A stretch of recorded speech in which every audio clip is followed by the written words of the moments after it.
Welcome to Amra's Armchair Anecdotes. I'm Amra Pajalich, writer, teacher and storyteller. Pull up a chair and let's dive into stories about writing, life and lessons learned, sharing wisdom from my armchair to yours. You can find the episode show notes, your free episode handouts and my how-to guides at amrapajalich.com/podcast. And now it's time to dive in. Welcome back to Amra's Armchair Anecdotes. My guest today is a woman who wears a few hats: literary novelist, crime writer, comedian, and by her own admission, the resident diva of her local Croatian community, singing most weekends whether or not anyone asked her to. You may already know her online as Teta Yela, the auntie who says the things the rest of us only think. Her name is Jelena Curic, and her debut novel, Sing to Me, was published by Westwords in 2025. It follows Pero, a Croatian immigrant in 1980s Western Sydney, a flawed and fascinating man who, when Tito dies and his mother health fails, returns home to confront family secrets, a father who won't speak to him, and the long shadows of a war-torn past. It's a story about silence, forgiveness, and the song the soul forgets it knows. She came up through the Westwords Academy and Accelerator and was shortlisted for the Born Writers Award 2 years running. And today, she's here to talk about everything she learned getting the book into the world. Welcome, Jelena. Thank you so much for having me. I just have to say that I personally, I love Teta Yela, and I can't wait until we start talking about her. Thank you. I've got a real soft spot for her as well. When she talks, I'm like, oh, she's my grandmother, she's my aunt, you know, she's every Balkan woman out there. Yes. And I especially love her and the contrast to the woke mum and mother of Summer Breeze. Oh, God bless. Yes. The parenting of Summer Breeze versus Teta Yela. Let's start with this. How did this come up? How did you discover... Teta Yela's been a nickname of mine for the longest time. And when I gig, all the young ones, and actually everyone just goes, "Hi, Teta Yela." So I just got that nickname. And then when the book came out, I don't know, a real idea came in and I just started with these simple ideas. And then, I don't know, all of a sudden, Teta Yela, this character came and I think I did a few reels and the response was so positive. And honestly, it's been just a very organic, just moving through. And I just kind of was watching and I'm thinking people are starting to repost and people are commenting. And I went, okay, it wasn't something that I had planned. I just thought, okay. And I've always been I've always loved comedy and loved trying to be funny. And so it just progressed. And now it's blowing up a bit. I'm going out at functions and people are coming up asking for photos with me and they're ringing their friends going, guess who I'm talking to? And it's really beautiful. I have so far had nothing but really beautiful, positive responses. And I remember your early reels where it was something like, needing to market my books and you're wearing the Vegeta apron. Yeah, and it just happened. It flowed. Yeah. And I thought, okay, I'll try something. When you are with such a small publisher, I thought I've got to do whatever I can. And then I just thought, I threw caution to the wind, just went, keep going. And all of a sudden, I've just fallen in love with this content creating. I really have. And it gives me so much joy. Well, and I have to say, you give so much joy. Thank you. I love it. And I'm not just within, say, the Slavic Balkan community. It's actually crossing. And I've got Aussies that are coming up and particularly maybe because of Summer Breeze's mum. That was a pure fluke. I don't know where she came from. I just put that out and that's now got 1 million views. And I'm like, oh my God. I just love it. Crazy. I love it. Because I'm a teacher, so I work in a school. Teacher as well. Oh, yeah. And so for me, I work in a school where 97% non-English speaking background. But having said that, we are getting more and more of those parents who even someone was telling me the story where they have CCTV footage of kids doing things and showing the parents. They're like, no, that's not my child. It's AI doctored. And it's like, I'm a school office lady, so that's where I get it. I see the parents firsthand. So they come to mm, and then I will speak because I love my teachers, so I will talk to my teachers. So I just observe. I yeah. just watch what's going on, and parenting has definitely changed It really has, because very much. also, like, the ones who are the migrants, and especially the newly arrived migrants, they come with so much respect for education and so much Mhm. respect for teaching and the opportunities and the doors that it's going to open. And then there's the other side where it's a bit like, I don't know, and I'm like, as No, a parent and as a teacher, it breaks my heart because I'm like, you're not helping that kid by oh, not giving but them consequences. can I tell you that the if you want to call it that woke, maybe way too involved parent is actually crossing cultures now. I used to think it was perhaps just more of an Anglo-white kind of thing. It's not anymore. It is Mm, crossing into every continent. It's crossing every nationality, and I'm noticing that more and more, almost an expectation. Where we were from a generation, our parents have said, you know, what are you doing wrong? You, it's not what it's your the onus was on you as a child. You get in there and learn. And now everyone's going, what is the teacher doing for you? What is the teacher? And that's crazy. It's like, what? Well, the vast majority of teachers they're brilliant. They do the best that they can, and and they're there to teach your child. But what the expectations from parents is it's too much. I'm going to be honest. yeah. I'm finding it too much, and it's very draining on teachers. Very, very draining. Yeah, because they're supposed to be partners. Like, Yeah, as a absolutely. parent, you are there to advocate and to be the soft place for your kids, but you are Mhm. also there to parent and to set expectations and, to work in partnership with the school to, Absolutely. get your kid to get the most out of it. Yeah, it is interesting because, like, I did the hard yards with my daughter in primary school, and now she's one of those really wise teenagers who's very much, her brain does not match her chronological age. I got one of And those. Yeah, I got yeah, maybe it's the only child thing, because have you got an only well, child no, also? I've got a boy, but boys are a different breed of animal yet again. So they belong on a different planet. They are Yeah. very different. He's just very different. But in saying that, they were both during school. I didn't care. I used to go, okay, what did you do? Don't tell Mm, me what, I think I only had to go up to the school once because of some sort of, yeah, another boy had crossed the line. And that was about it. I was not the parent that kept constantly coming up going, my child, my child, my child. No, they say mm, them, you guys have got to learn to work that out. When you go to work, you've got to learn to mhm, work with a boss that you might not like. You've got to learn to mm. work with people that you may not click Yes. with. It is just what it is. Yes, and that's the thing I tell my students. I'm like, there may be a lot of things about school that you don't like, and a lot of things that you think you're learning that aren't maybe of benefit to you. But learning to wake up, to be there on time, to do things you Exactly. don't like Exactly. doing, to Exactly. push through, to get along with Mhm. people, Yep. because we are grown-ups. We work with a lot of people who are different to us that we don't like, and that's just life, darling. Life in the Amen. big city. Yeah. Amen. Anyway, well, to go back to Teta Yela, she is awesome and she is the best fun. And also, you actually got a second print for your book, I think, based Yes. on Teta Yes. Yeah. Yela. You want to talk that through?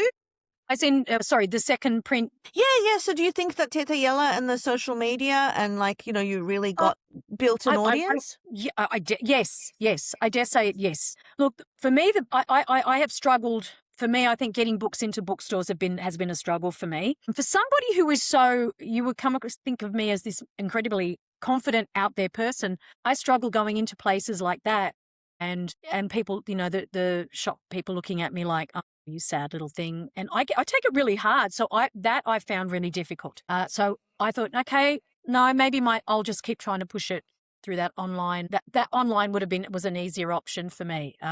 Look, we can talk about like publishing. Gosh, I've learnt a lot.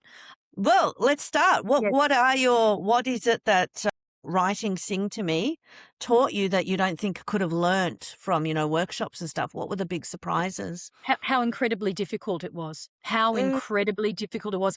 You know how they tell you childbirth is going to hurt, but not until you're actually in it. You don't understand. But when you're in this, I had no idea just how difficult. And there is a structure to putting a book together.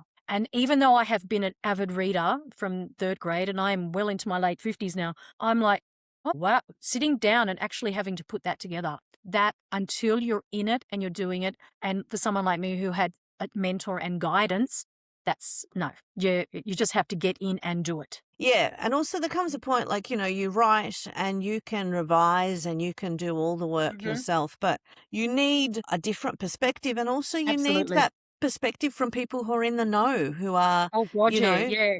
That was yeah. where I was incredibly ignorant. I didn't get it. And then the light every now and again the light bulb moments would come on. Oh, now okay, now I understand what you're trying to tell me. But it was hard. It was really, really, really hard. And did you have to submit many places or? Look, I did for I think I submitted all over the shop for ages, but I didn't. It wasn't until I came across, say, got into the Westwards Academy and then got into the accelerator program that I realized, okay, I really needed that guidance. I needed a mentor, and I needed someone to go, no, no, let's go through this with you, because I can get. I'm under the impression with the bigger publishers, they're not willing to do that. It's no, you better have your act together now, and it's got to be ready. Whereas that's why I think it just wasn't going to happen, because I just didn't know how to do that.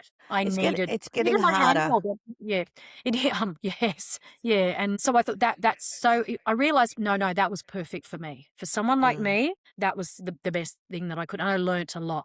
Needed to have my hand held going through this, and I was Yeah, and happy. that's the thing. And a lot of people are now encouraged to, get mentors during the writing Mhm. process, and then also who will support them in the publishing process and Yeah, I was in really all of lucky, that. very lucky. Yeah, because there's a lot less opportunities now. There's Mm. a lot of amalgamation of publishing houses, and so you're kind of in this really like, oh, it's your one chance and that's it. You can't blow Yes. it. Yeah, and and I have friends who've been trying to get deals, particularly say with the bigger publishers, and you're right, it is, and it's getting harder. And I don't know if I'm wrong in saying this, but the scope of what they want is getting narrower. If a story like mine, they weren't interested, or they just didn't. But what am I going to do with that? It isn't it. If you're writing, and I'm not putting any no disrespect to any of these writers who write these genres, but if romance, romantasy, crime, but particularly crime set out in the outback, there are certain things that are okay. We know that'll sell. So they call it women's lit, or that kind of. Women's fiction, yeah. Yeah, women's for that kind of but I don't, that's not my thing, and I don't know, that's not what I read nor what I write. I love Mm. crime, but I'm kind of a bit tired of it being set in an outback. I can't, or a coastal town. I would like something that's a bit can we just broaden it a bit? That would be beautiful. So yeah, and it's hard. It is hard, hard, hard. And I think you've just got to, with writing, with writers, we're just artists and we're emotional, and you can really beat yourself into a really sort of scary place sometimes, where you can get quite down on yourself and think, I'm not good enough. I'm never going to get there. That's the nature of art. And even more so now, it's just getting harder and harder. Well, that's the thing. I kind of, one of the things I keep saying to people is if you're not getting an acceptance, it's not a reflection on you. It is not a reflection Yeah, on your no. writing. It really is just so much the shrinking market. And I was traditionally published and I had lovely apprenticeship into the publishing industry. And now I am indie and I run my own small press and I do everything myself. And I am very happy at this point in my life doing that because I want complete creative control. Which I see, Um, I love that. That to me is heavenly, and that's why I love being with someone. A smaller Westwards books. I was never under any pressure to. You got to sell. You got to sell them. You got to make money. I was allowed to write the book I wanted to, and now I can with book two, which I think will come out next year. It'll be, I can promote it my way. I can do. It's my book. mm. And we work together. But there's that beautiful support, and the lack. There's no stress. No one is screaming at me. No one's going, I'm not worried that I'm just going to be dropped. See you later. We're not interested anymore. Yeah. So And that's the reality for a lot of yeah. publishing houses, and it's happened to a lot of A lot writers. of great writers. I'm hearing that it's happening to a lot of writers who have established and have sold books, and they're just getting flicked. Yeah, I remember at one Mhm. point, I think when my anthology Growing Up Muslim in Australia was published, and I was going to a lot of bookish events and talking to a lot of people who had been in the industry for so much longer than I have, and they were like getting advances that were smaller than ever, or struggling to get a publishing deal at all. And I was just like, wow, because you have this thing of when you get published, you've made it, it's all good. But Yeah, no, it's not how it works. yeah, I was on maternity leave when I had my book published, and I resigned from my job because I was like, well, I made it. Mm, Not the best decision. No. Yeah, I know. Look, I learned that back in the 90s when I was, had a recording deal, and you think, oh, set, beautiful. Mm. And when your second single doesn't have the success that they had hoped for, there's no album. There's just a letter in the mail telling you, see you, thanks very much, but we're not going to keep you on anymore. So I learnt the hard way. So now I don't look at it. I just look at, my aim was I wanted a book. I've got a second one that I realize very different, but it's okay. Am I waiting on money? Oh, please. It's okay, baby. I got a little part-time gig. I can survive with that, but no, it's more for me, and it's the book. It's the art of the book itself. It's just having this story that I'm proud of and put it out there, and That's the thing. I wanted to talk about the ethics of telling a hard story because, and correct me if this, tell me if this is all correct, but Piero's father is a former fascist soldier and the persecution of Romani people sits inside the story. So how did you decide how much historical weight the novel could carry, and how did you sort of mediate those hard, because that's something I've grappled with too. It's hard. It was really, really hard. I had that fine line of there had to be some truth in it. There had to be. It's a part of history, and it was a part of the storyline. The character had to go on. He's going on a journey, and the fact that he doesn't speak to his father, and I don't want to give away anything, but what happened to his father and the reasons why his father does what he does, there has to be some truth in that, and it has to be. I think there has to be that heaviness there to make you understand, oh, okay, now I understand why he made those choices. What was going around what was happening around him, his life. Why did he do these things? And it's a tough one. And I had to be careful because I didn't want to upset my own community, which I'm, because I'm a Croatian girl. You never called me Yugoslav growing up. I was Croat. That was who I am. And it's still very much part of who I am. So there was that fine line, but in it, I'm telling a story. It's still it's fiction. It's not based on anybody. I've had people go, it's based on so-and-so. Someone said, who? I said, relax. It's not actually based on anybody. It's just this story. And I chose that period of time because I am old. I'm that first generation from a first generation Croatian here who heard all these stories growing up. And so that was a story that I wanted to tell. Plus I'm a musician and I wanted music running through it. I don't know where this, and I was always fascinated by the whole Romani gypsy culture. So when I went there in 1979, I was fascinated by it, terrified because everyone made you sort of say you had to be scared of them. And I just went, I was 11 and I thought these people are fascinating to me. But I was terrified. I didn't want to go anywhere near them because everyone was putting the fear of God into you. But I always stayed with me, and I just thought I just wanted to tell a good story. I wanted to tell us a good story, and I wanted to take this, when you're reading it, I wanted you to go, oh, okay, now I get why these things were happening. And they were perhaps valid. You just didn't pull them out of the air. There is a part of this history that a lot of people don't get, But but it was hard. I had to really think and hopefully know what I was talking about. And that's the thing now as writers, after the book is published, we deconstruct the deep ideas. But at the end of the day, we're artists. It just comes to us. We just get these images and then we're like, oh, that's interesting. I'm just going to go with that. And then you're like, well, I don't know where that came from, but I'm digging it. That's good. It's amazing how you're so right. I don't know where some of these stories will come. Oh, I'll go, I don't know, just, hello, I'm having a coffee, because I would go out and always have a coffee in the morning, take a little notebook, and I'd go, okay. And then I'd write a sentence, I'd come home, and then I'd work from there. Or I'd be at a gig and I don't know, and there'd be a song I was singing, or I was listening to one of the boys sing a song, and I'd go, that the sentiment behind that song would hit me, and then I'd write. Or I'd hear stories from the boys, we'd be talking about older musicians and things that they would talk about. And so I'd just make notes. Yeah, that just comes. And I was lucky enough to be a part of, a world where I could listen. And also then my mother would sing. She's constantly singing to me all these songs that she made up as a young woman. So I would just write. I'd go, stop, and I'd write everything down. So I love it. It's so good. It's Yeah. So I just wanted to sort of touch on that, in terms of the identity and the culture and creativity. So you touched on it a little bit in terms of the way that it shaped you and hearing all these stories and being part of the Croatian culture. But I also just wanted to know, because I feel like a lot of us, or I'm just going to talk about myself and then I'll let you see.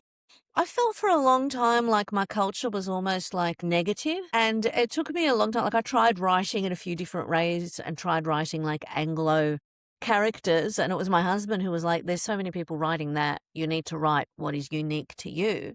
So is that something that you sort of struggled with also in terms of writing something that you think is going to be published, or something that you think that is going to work versus, what the voice is and what the story that you want to tell? I'm going to be honest. I no, I that never. I just write what I can only write what I can write.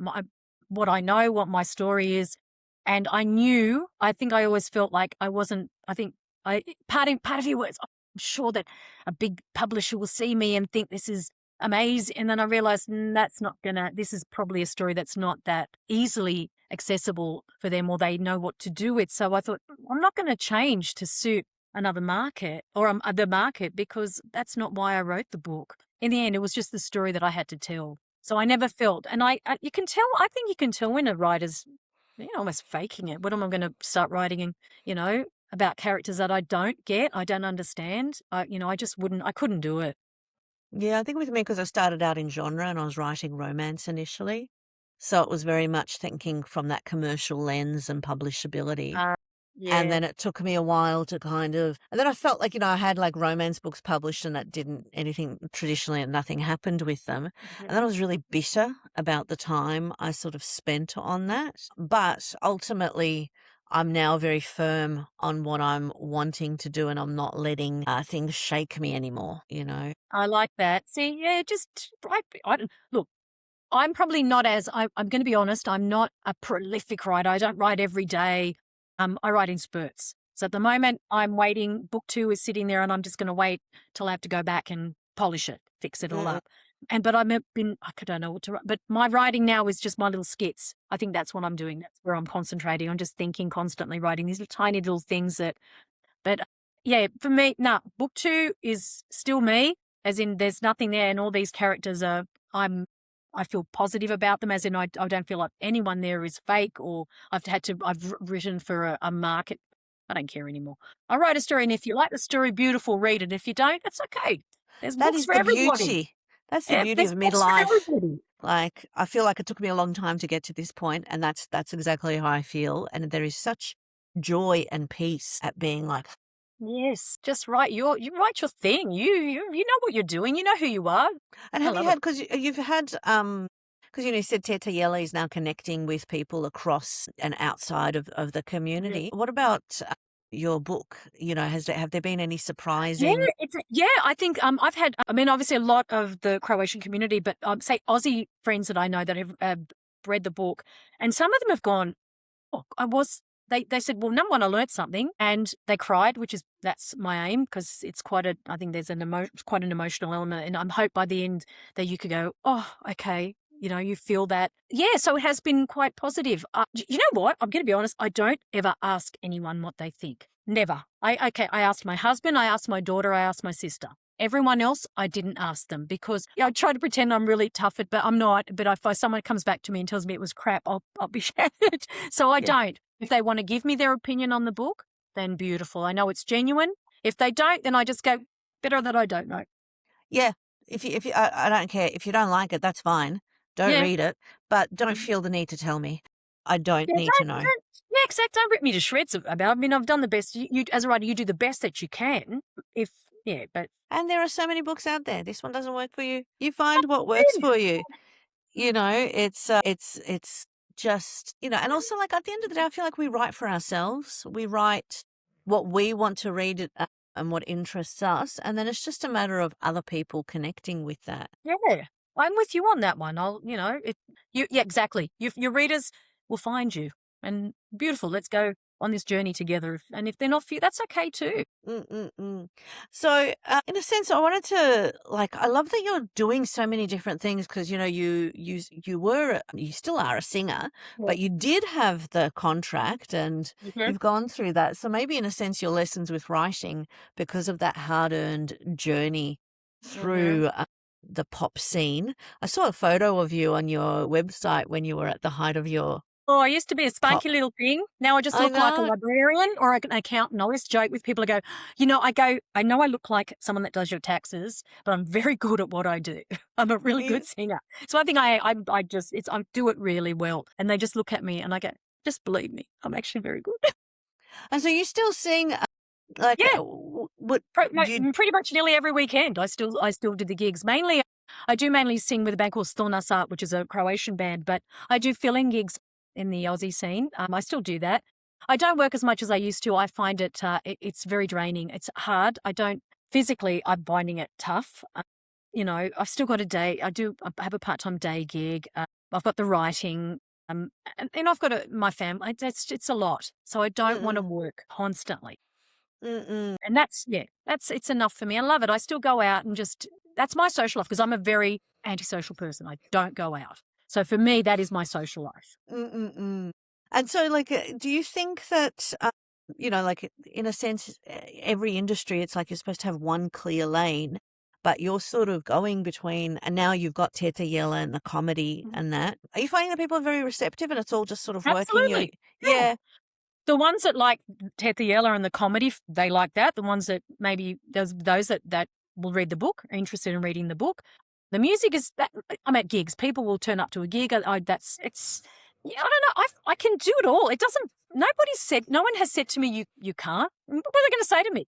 No one owns me. No one's paying me just to do one thing and say you can't do it.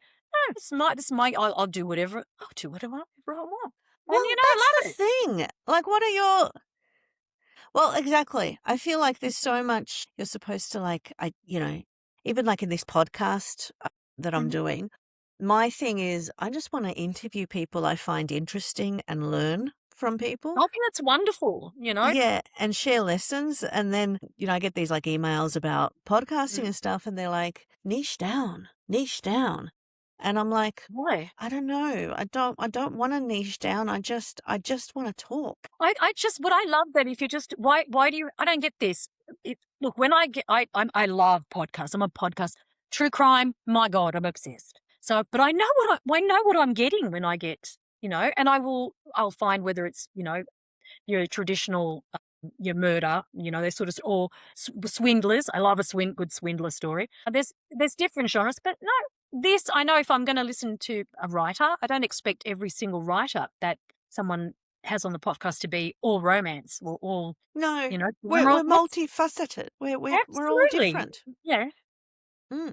So, do you want to tell us a little bit about this second book, and is it different to your first Oh, one? very different. This one is crime, but it's crime set in the late 80s. And Mm. it's two mates, just two young petty crims who are somehow get themselves involved in a crime, in a murder, and with some big wigs and they're like, how did we get here? And it's fun.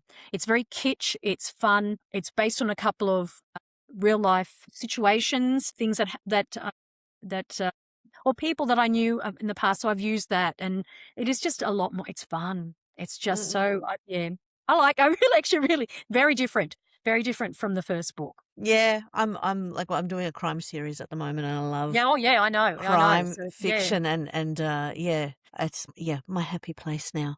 yeah, I saw something about like in our 20s and 30s, we're looking for a partner, we're into romance, and then we go through menopause and we want to kill our husbands, and so we're into crime. but it's beautiful. It's so true. Yeah, yeah, because I've been married 29 years. There's a Yeah, lot. I've been with mine. I think we're coming up to 40 years this year together. Yeah. Yeah, I'm chasing. So I have to go. I don't remember. Yes, it was about 40. Yeah, so we've been together a really long time. Yeah, and there's a different, you go through different relationship decades in a Oh sense. my God, yes. Mm. Yes. And this one is nice because nothing to prove, nothing, and you just are, and you just kind of keep growing as Mhm. people and growing side by side. But it's just, there's still romance there, but it's just changed shape. Yeah, I agree. It's a different. I love is really interesting. This whole the way love changes that shape of love within a relationship, and the longer you go, because we're quite currently sandwiched because we've got both mothers that we kind of have to keep an eye on, take care of, and then we have my kids are in their 20s, but I still have to keep an eye on. I feel like my daughter's forever saying, "No, you don't." But I go, "Well, you're still my child. I mean, I know you've moved out and you're doing your thing, but I will always, are you okay? You know, how are you paying your mortgage and all that's those sort of things." So I'm still feel like I'm kind of balancing and I'm trying to take care of him as well, take care of myself. But I don't care what anyone says. We carry the emotional load. We put ourselves last all the time, and everyone's emotional crap gets thrown on us. It is the way it is, and it's just making sure that you somehow stay buoyed up. Because my God, it's hard. It can get really, really hard. It can. And we were talking before we started recording about menopause. What has been your journey? It's a journey, I would say. Oh, look. It's a pit stop we don't want. I'm finding I have found it.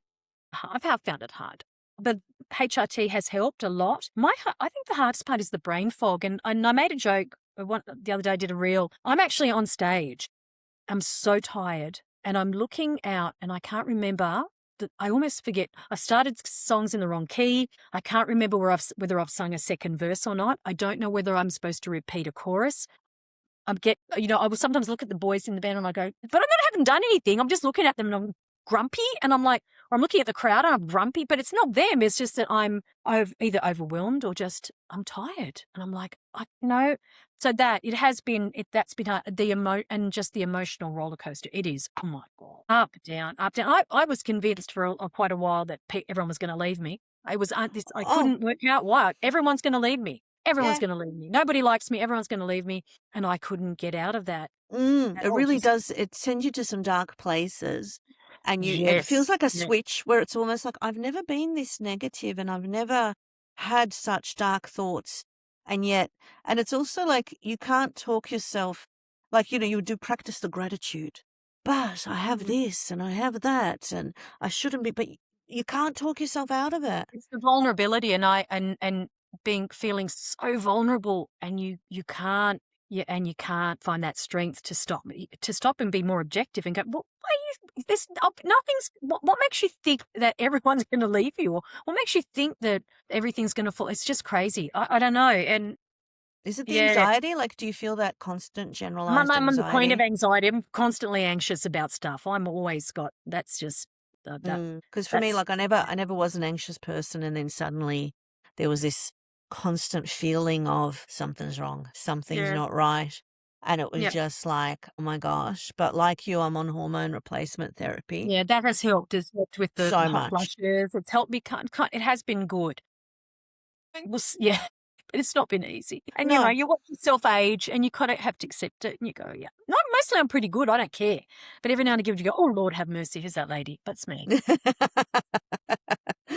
Yeah. I'm like at the point of, because I've got like a few, like most Balkans, the Churich, plaque, the diabetes, the blood pressure. For me, it's just the beard. I'm like, hey, come on, Yes. Yeah. I started getting a mustache where I was like, what are you doing? And then there's and then also it's so funny because I was talking to a friend of mine, and she, looks at her husband and she's like, how could you let me go out of the house like that with that? And he's like, I didn't notice. And I know, then nobody. And they just kind of sprout where you're like, how did you appear? I looked in the mirror. I was okay. And then suddenly I'm not. Why? Why are you doing that? 5 minutes later. Yeah. Yeah. I also have found good things from it, though, in terms of some clarity in terms of my life. Have you had any positives from it? All I'm going to say is I do. You know what? Being in my late 50s, for me, I found a confidence and I do what I want to do. I don't care. If you don't like it, you don't have to watch it. You don't have to listen to it. You don't have to read it. And that's okay. I think one of the big things, I kept reading all these things about women feeling that they become invisible in their 50s. You don't have to be. If you don't want to be invisible, you don't have to be. What's this? Do I need the attention of men? God, no. Do I need to be the hottest bitch in the no? I couldn't care less. So this is that beautiful time where you get to be you. And if there's Yes. something that you want to discover, like writing, whether it be, I don't know, people, exercise, whatever you want to start, go do it, try it. Mm-mm. And you still have your voice, and you should still just express yourself, be you. What's this invisible? No, that you don't need to be invisible. No, and like what I'm loving is I used to second guess, like there were always things I wanted to do and creative projects I wanted to try, but I would talk myself out and it's like, no, like I would be too afraid. Whereas now Mm-hmm. I'm just kind of leaping into things. And like you, I'm like, if people Good on want you. to I love listen, that. they I love it. don't care. It's for me. Exactly. If anyone else wants to share in it, that is beautiful, That's but it. not necessary at That's it. all. Just do it. Just try it. Give it a go. Mm-mm. Because you ain't getting any younger. You might as well. That's the thing. You kind of stopped that second guessing because you're like, I would rather try it and go, okay, that didn't work out, than just be one of those people. One day I'm gonna, the Exactly. gunner, Exactly. Oh, look, I've done that too. I did that so long with writing. People said, I remember 20 years ago you said you wanted to write a book, until I finally got to the point. I went, I have to sit down. And I did it. I just thought, no, it took me still forever, but I did it. I did it. And the beautiful, I think, with the content creation, that was maybe in the back of my mind, this idea of comedy, whatever. Now I'm like, no. And if anything, I have to actually pull myself back, because I would post. I've got so many ideas that I thought, no. Just post yourself, because otherwise you can run out. So I thought, no. And I have to constantly think of things. I'm trying to keep them fresh and keep them interesting, so that's a struggle. Yeah, but also remember that the feed is constantly being refreshed. So what is old is new. Oh, that's true. That is true. Recycle, and there will Mhm. be new people and new audiences, Yeah. especially because you've grown so much in terms of audience. Like I look at the Yeah. numbers where you've got like 500 people liking and, Yeah, it's really. so many reposts. And I'm one of the people Yeah. that's constantly reposting where I'm like, I need her Okay, thank you. to Yeah. bring some brightness to everyone like And you know she what? did That's me. probably the most beautiful thing that I'm getting is the number one comment is, thank you for just making me laugh today. Because a lot of people have gone, I haven't had the best time, and they go, just thanks for making me laugh. And the one other thing, they say to me, you're bringing some joy, there's no cruelty. I don't want it to be cruel. Okay, I do give it to Summer Breeze's mum, but she does deserve it. No, but like, you don't actually do anything with Summer Breeze. All you do is just the contrast speaks. Yeah, and it's. But I loved the one where it was Summer Breeze is having a day off for a mental health day, and Teta Yela is like, what? You stay home? No, me go mental. Go to school. But mental health. I know I shouldn't, but I'm like, my parents, no one cared about. No, they still don't care. My mother still doesn't couldn't give a damn about my mental health. Just get up there and do what you need to do. It is what it is. It's from, where we come from. It's a part of the world that they don't care. They don't care about it. Just get up and do it. Clean something. Yeah, That's what they say. yeah, Clean, yeah. And there is a lot. I mean, look, obviously there are mental health issues, and we have our own Oh, of course. we're battling. But Yeah. it's just a great contrast in terms of the two different sides of it. Mm-hmm. And yeah, I find it very, very delightful. I actually think that there could be an audience there where, remember how we used to have Acropolis Now and Oh, they were the brilliant. And they voices? still are. It is, you've got, what I've noticed, there's a lot of, there's some great stuff on the, say, Instagram. TikTok, I'm not as big a fan of TikTok, and I find that difficult I don't understand how it works. I'm on it, but it's not my favorite platform. But Instagram and Facebook, because I'm old and Facebook, I like Facebook and my people love Facebook, that you've got a lot of males. It's very male dominated. There's a couple of women which are fantastic. So I kind of saw also that there was a bit of a market. I thought, wait a minute, there's no kind of, we've got like a guy, is it Balkan Dad, that he does it. But I thought, I like this. There's a spot here, for me. So I thought, okay, we'll give it a go. Yeah. And I'm also, because my feed is getting more because I'm descending more into the Balkan world, and I'm Mhm. loving people who are talking about our language and the way that, the sayings in our language. God, I think that And when really you resonates with people. yes, Yeah, some when of you it. translate it, it's like, Yes. yes, yes, something about, Summer Breeze and Teta Yela might have to have an interaction. Poor child and need therapy.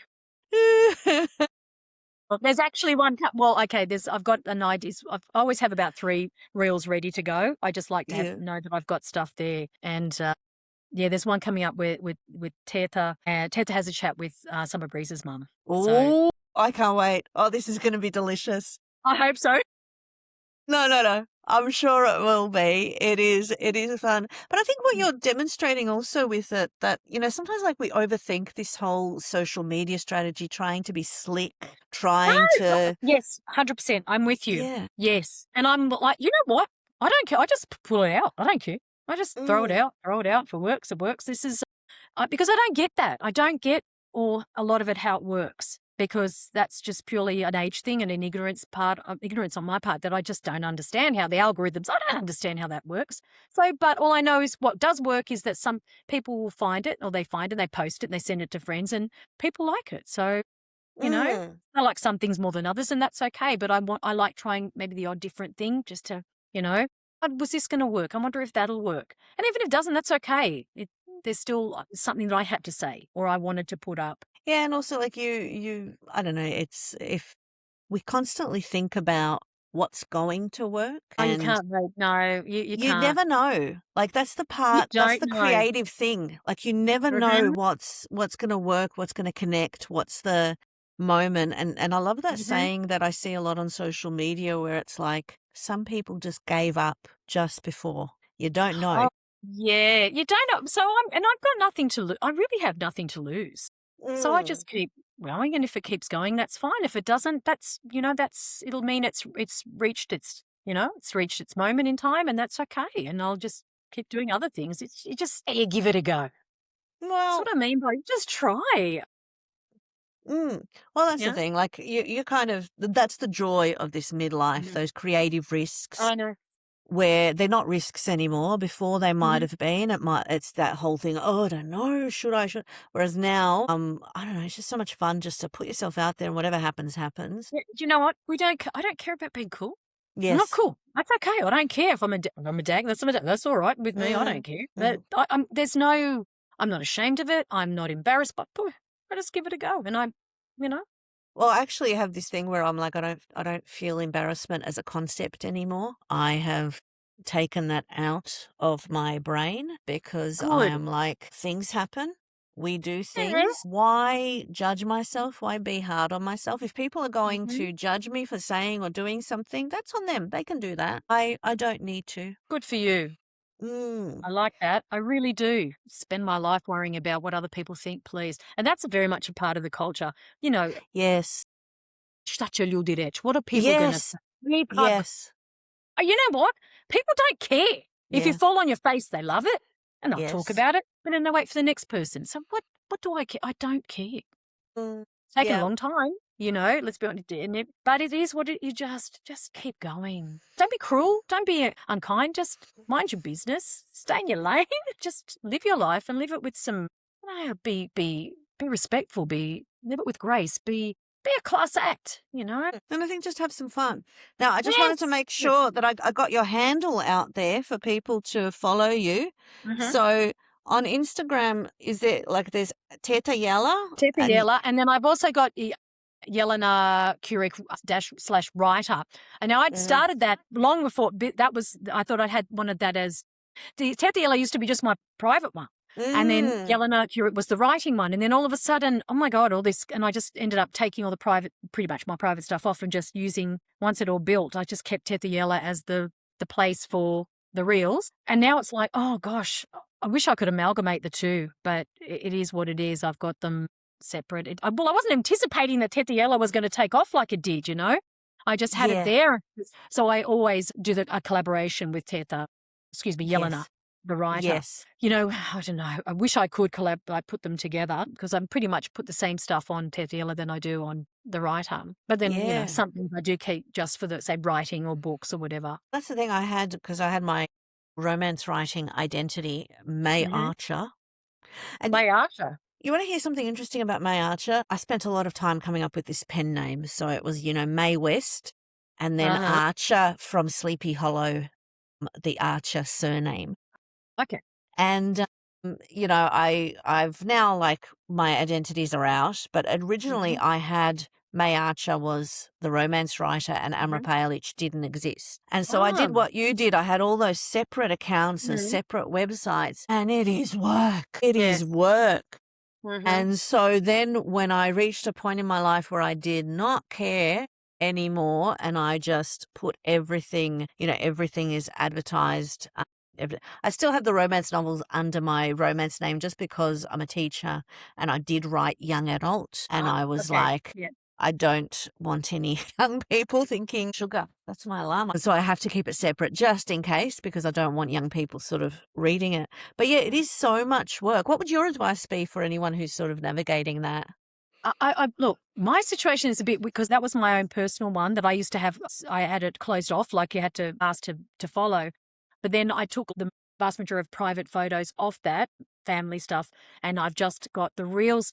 You should always have a website and have your own, say, Instagram or Threads, whatever, and that should be your writing. You as a writer, it helps you promote and put your stuff out. Oh, it's a tough, I don't know. Just it's important if I take the content creation away for a sec, just from a writer's point of view, you need to be visible, I think, and you need to be out there, and if you do have you're on, say, Instagram. I think a lot of young ones don't do Facebook, but say you're on Instagram, you need to have, I personally, to reels, sometimes just talking about who you are, what you want, to get your name out, because it's so hard, especially for a debut. And if, say, you're not with one of the big guys, because they've got the money and they'll push and they'll get your books into bookstores and really but if you're a small person and you're really starting to, you want people to know who you are, you've got to get some information out and find things that it sort of represents you. For me, it was that character that she came through, and I used to use a lot of the Croatian symbols, and I'd work ways to kind of, with the music as well, to kind of make people, okay, this is what my book is and where it's going. And so it gives you an idea. Yeah, it's important. I think for a smaller, when you're trying to get established. And I think there is a lot of expectations these days if you are wanting to be in the traditional publishing world. Yeah. They do expect authors to do the promotion. And if you're in my world, which is the indie world, you are it. You are everything. You know, you're the marketing, you're the publishing, you're the, you know, organizing everything. Yep. But I think that there is a message here in terms of, like, not necessarily trying so hard, just trying to be genuine and just sharing who you are. I like that. Yeah, that's the word. Yes, it's being genuine, just being, I think, showing people who you are. You know, be real. Yeah, I think be real. Yeah. Well, thank you so much, Jelena Curic and Teta Yela, for joining me and for sharing so many of your experiences and lesson learned. So yes, and I'll be watching and looking forward to more reels. Thank you. They're coming. They're definitely coming. Good. Thank you for tuning into Amra's Armchair Anecdotes. If you enjoyed today's episode, don't forget to subscribe and follow for more insights, stories and inspiration. From my armchair to yours, remember, every story begins with a single word.